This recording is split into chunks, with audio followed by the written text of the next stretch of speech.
The Lord be with you. A reading from the Holy Gospel according to Matthew.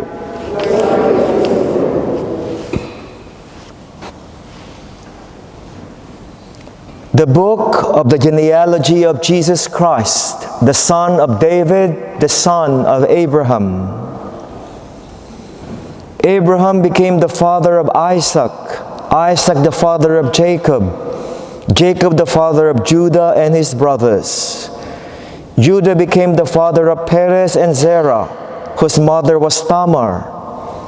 Parish became the father of Ezron, Ezron the father of Ram, Ram the father of Aminadab. Aminadab became the father of Nahshon, Nahshon the father of Salmon, Salmon the father of Boaz, whose mother was Rahab. Boaz became the father of Obed, whose mother was Ruth. Obed became the father of Jesse, Jesse the father of David the king. David became the father of Solomon, whose mother had been the wife of Uriah.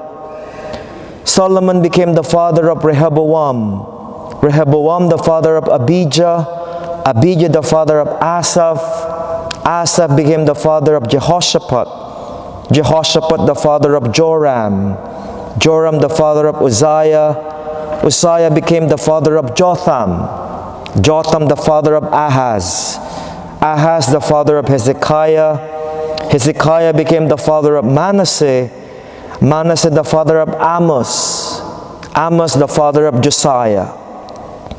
Josiah became the father of Jeconiah and his brothers at the time of the Babylonian exile.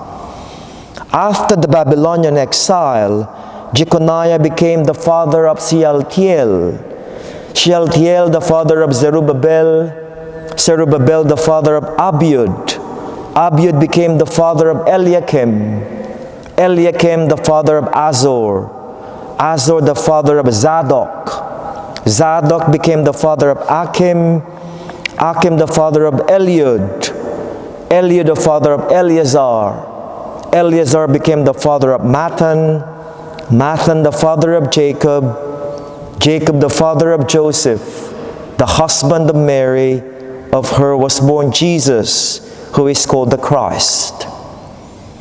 Thus, the total number of generations from Abraham to David is 14 generations. From David to the Babylonian exile, 14 generations. From the Babylonian exile to the Christ, 14 generations.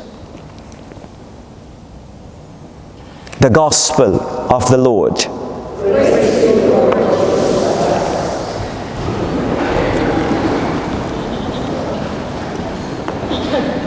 My dear brothers and sisters, every now and then when I meet old classmates and friends during get-togethers and reunions, I always receive comments like, "I really can't believe you're a priest today."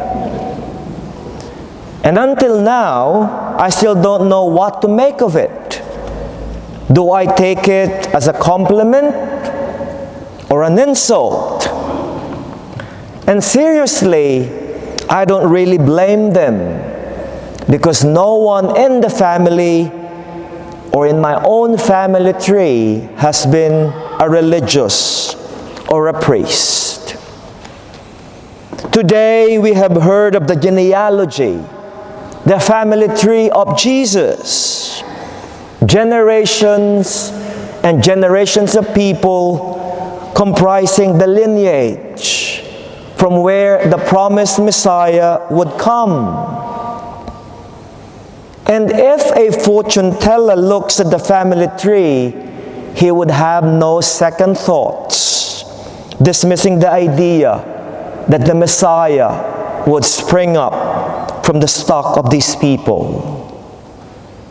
I don't really know everyone in the list, but the scripture scholars tell us that men and women of ill repute are included in this list. Included in the list are some adulterers, some prostitutes, and even scheming murderers. And yet, that is the undeniable truth. The Messiah, the Son of God, Jesus, did originate from this line of people. My dear brothers and sisters, the genealogy of Jesus can teach us something about how to look at the past and the future. First, always remember, our past doesn't define or determine our future.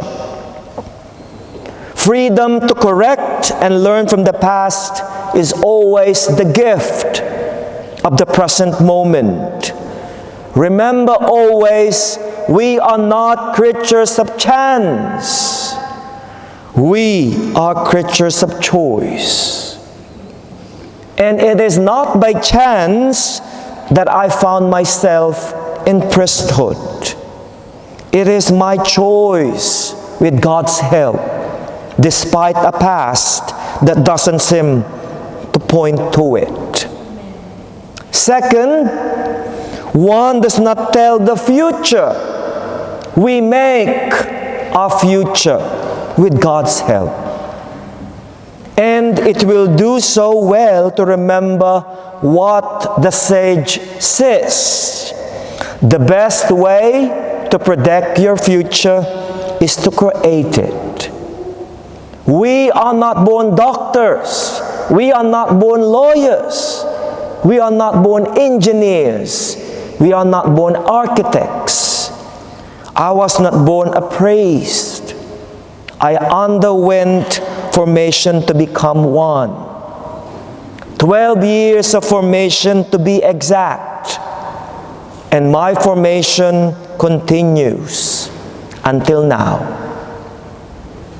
My dear brothers and sisters, today as we continue with our reflection, this time may be reflecting on our own family trees. We ask ourselves, what is my attitude towards my past? Am I resigned and passive about what the future holds for me? And as we continue to journey in this life, let our prayer be, Lord, in your name, I declare freedom from whatever enslaves me in the past, and courage towards what frightens me in the future.